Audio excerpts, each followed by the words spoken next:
Dunia hiburan tanah air pernah digemparkan oleh salah satu perceraian paling dramatis sepanjang sejarah, Ahmad Dhani dan Maya Estianty.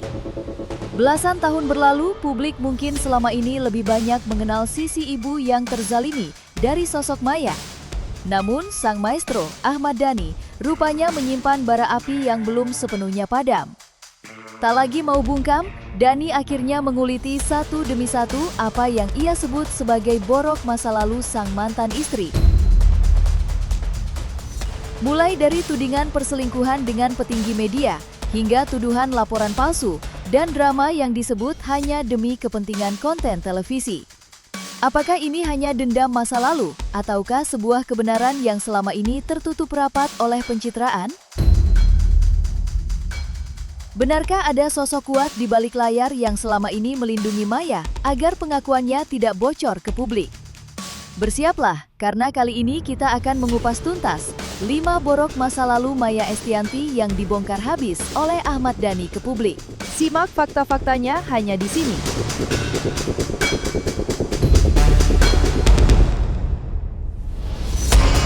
Selama ini, publik mengenal drama perceraian Ahmad Dhani dan Maya Estianty sebagai kisah tentang keretakan rumah tangga akibat orang ketiga dari sisi sang suami. Namun, benarkah demikian? Ahmad Dhani justru melontarkan pernyataan yang membalikan keadaan dan mengguncang jagat hiburan. Secara terang-terangan, sang punggawa Dewa 19 ini menuding bahwa alasan utama ia menjatuhkan talak bukan karena keinginannya semata, melainkan karena Maya Estianty disebut telah main belakang. Bukan dengan orang biasa, Dhani mengklaim bahwa Maya menjalin hubungan terlarang dengan salah satu petinggi stasiun televisi swasta ternama. Dhani menyebut perselingkuhan ini sebagai alasan tak termaafkan yang membuatnya seketika mengirimkan talak melalui pesan singkat. Benarkah pengakuan ini didukung bukti kuat atau sekadar serangan balik dari sang maestro? Ya bener, ngapain saya bohong? Tapi dari kabarnya juga istri dari si bos TV itu juga sudah mengetahui. Sudah tahu, kalau kan nggak mungkin di blacklist. Sebelumnya kan beliaunya kan ada di acara TV tersebut banyak, tiba-tiba di blacklist. Bukti selingkuhnya itu apa ya? Ini tadi yang sudah dibaca oleh salah satu wartawan dari kalian, itu adalah pernyataan Maya selingkuh. Di sini ada tanda tangannya semua. Ini adalah bukti ABC. Ini bukti ABC.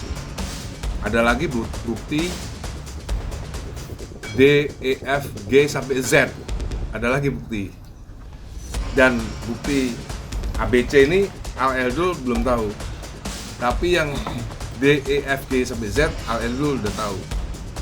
Makanya saya cuek aja hari ini, cuek aja karena Al Eldul udah tahu.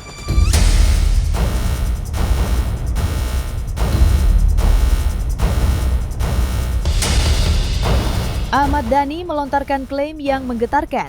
Ia mengaku tidak hanya sekadar menuduh, melainkan benar-benar mengantongi bukti pengakuan langsung dari mulut Maya Estianty mengenai perselingkuhannya. Tapi pertanyaannya, mengapa pengakuan itu tidak pernah sampai ke telinga publik? Dhani menyebut ada tembok besar yang menghalangi. Ia menuding bahwa Maya tidak sendirian, ada sosok kuat dan berpengaruh yang berdiri di belakangnya. Pasang badan untuk memastikan bukti tersebut tidak pernah bocor dan nama baik sang musisi tetap terjaga. Siapakah sosok pelindung yang dimaksud Dhani? Itu saya dapat bukti yang pernah saya play buktinya, sebuah pengakuan yang juga direkam diam-diam. Waktu itu kan lagi ribut nih. Nah, waktu itu belain Maya banget waktu itu, ya kan? Dengan Yeni Judikanya. Yeni Judika itu, nanti boleh tanya sama Yeni Judika. Yeni Judika itu pernah mendengar pengakuannya Maya. Tapi dia tidak mau memberitakan. Lucu ya? Yang mana tuh Pak De? Pengakuannya Maya. Yang mana? Direkam, ada. Tanya aja sama Yeni Judika. Jadi saya sudah tawarkan dan Yeni Judika, ini kamu kan suka berita yang menarik nih, saya kasih rekaman suaranya Maya mengaku telah tik tik tik tik tik tik tik, nggak mau nayangin. Karena apa? Karena kalau dia tayangin pasti dia dipecat sama, bukannya dia yang dipecat, ibunya yang dipecat, yang di-cut gitu. Jadi ini it's all about business gitu.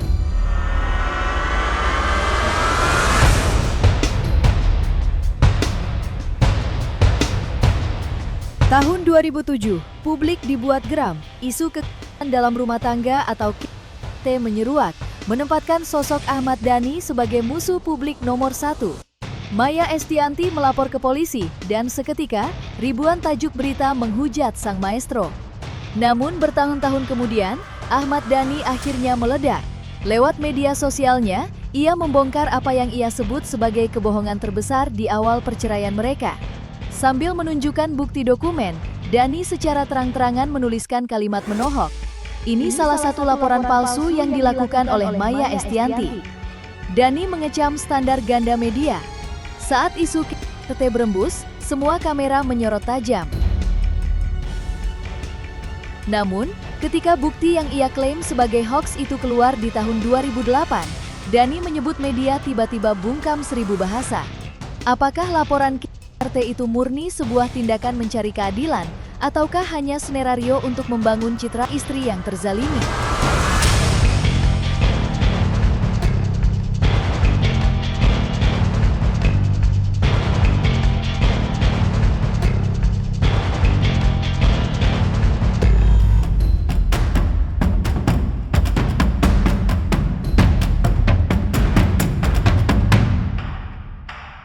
Siapa yang bisa melupakan momen paling menyentuh hati di tengah panasnya konflik Dhani dan Maya? Seorang ibu yang dengan susah payah memanjat pagar rumah demi memberikan kejutan ulang tahun dan sepotong kue bagi putra sulungnya Al-Ghazali. Publik menangis, jutaan simpati mengalir untuk sang ibu yang dianggap terzalimi. Namun di mata Ahmad Dhani, air mata dan aksi heroik itu memiliki arti yang jauh berbeda. Sang maestro dengan tegas menyebut bahwa aksi panjat pagar yang ikonik itu hanyalah sebuah drama televisi yang terencana. Dhani menuding bahwa momen tersebut sengaja diciptakan demi kepentingan konten dan pencitraan semata. Ia mempertanyakan kehadiran kamera media yang seolah sudah siap sedia menangkap setiap detik aksi susah payah tersebut. Baginya, itu bukan perjuangan seorang ibu, melainkan skenario matang untuk memojokkan dirinya di mata masyarakat. Benarkah aksi tersebut murni dorongan rindu seorang ibu? Ataukah benar tudingan Dhani bahwa itu semua hanyalah bumbu penyedap rating televisi?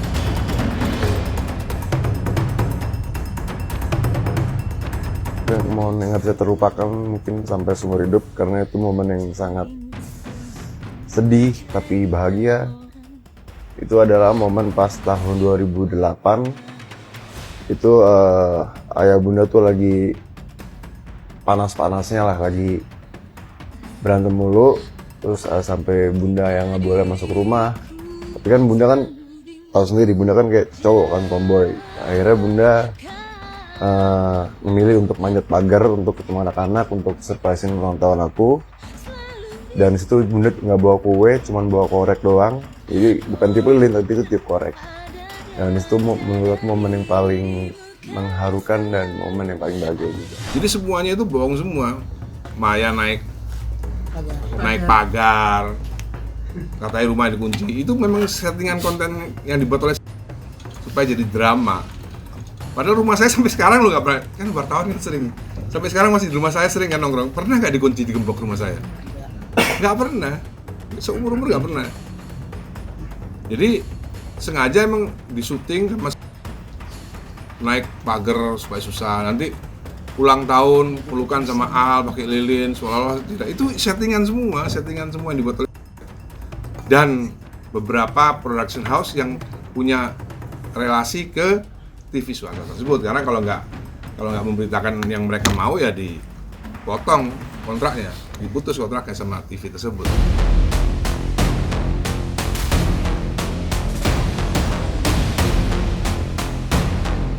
Momen siraman yang begitu sakral dan penuh haru Di hadapan sang putra, El Rumi, Maya Estianty menumpahkan untayan kata-kata menyentuh yang membuat siapapun yang mendengar ikut meneteskan air mata. Publik melihatnya sebagai momen kembalinya kasih sayang seorang ibu yang sempat terpisah bertahun-tahun. Namun kekhidmatan itu seketika buyar oleh komentar menohok dari sang ayah, Ahmad Dhani. Tak ada kata haru, sang maestro justru melabeli momen tersebut sebagai bagian dari sebuah drama panjang yang sengaja diproduksi untuk memancing simpati masyarakat. Bagi Dhani, air mata dan pesan-pesan bijak di depan kamera tak lebih dari sekadar cara untuk menjaga citra di mata publik. Yang menurutnya justru mengganggu kesakralan acara keluarga. Apakah ini benar-benar ungkapan tulus dari hati seorang ibu? Ataukah kecurigaan Dhani tentang drama demi simpati memiliki dasar yang kuat? Ahmad Jalaluddin Rumi atau Rumi anakku, flashback tentang kamu masa kecil. Di usiamu yang baru 8 tahun, kita pernah harus berpisah. Tapi berpisah untuk sementara waktu itu sayang. Dari hari itu Bunda belajar menjadi ibu yang tidak bisa memeluk kamu setiap hari sampai sekarang. Terus saat kamu remaja, Bunda ngelepasin kamu lagi, kamu harus sekolah ke London. Saat perpisahan itu Bunda masih ingat, Bunda memang tersenyum di depan kamu, tapi di belakang kamu saat Bunda meninggalkan dormitory yang sempit itu, Bunda nangis terisak-isak keras. Karena gak tega ninggalin kamu di negara orang sendirian. Tapi itulah hidup. Harus mengajarkan sesuatu yang tidak mudah dan tidak semuanya enak.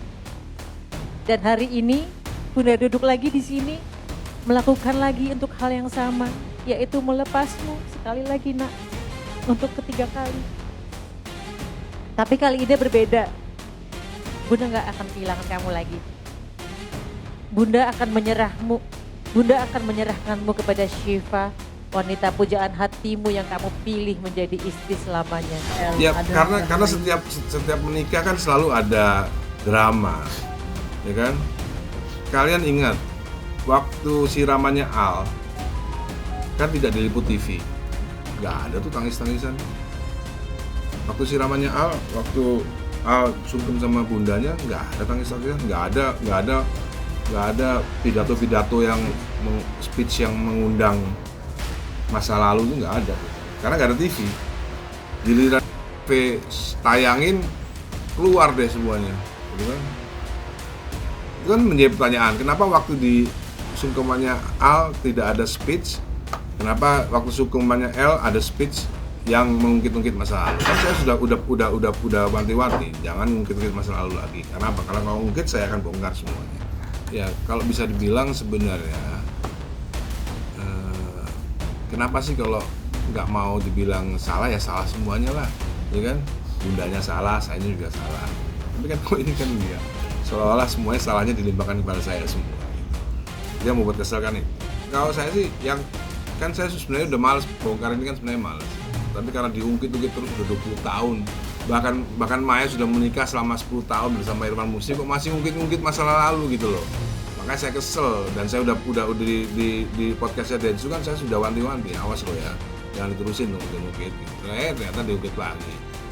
Giliran ada TV, si Raman ada TV, bikin drama lagi. Saya pun juga termasuk menyesal tidak ada perjanjian dengan hal untuk acara akad nikah dan si Raman, karena banyak hal-hal yang tidak kita sepakati sebenarnya.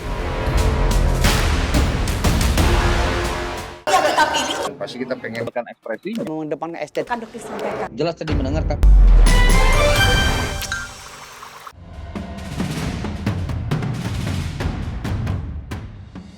Dan jangan lupa untuk like, subscribe dan juga share channel YouTube Cumi Cumi.